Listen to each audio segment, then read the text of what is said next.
টক ঝাল মিষ্টি গরু মাংসের আচার করার জন্য সবার আগে একটা প্রেসার কুকারে গরু মাংসগুলো দিয়ে এবং তার সকল মশলা দিয়ে গরু মাংসটা সিদ্ধ করে নিয়েছি।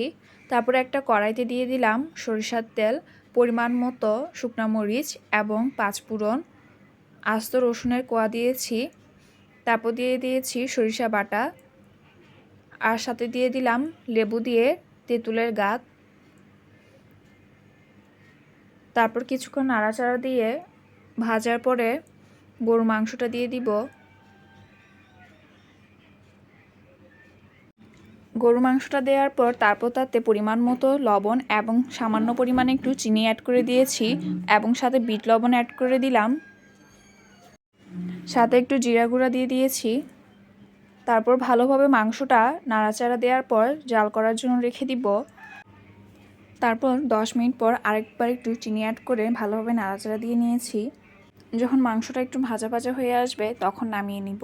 রেডি হয়ে গেল আচারি গরু মাংস।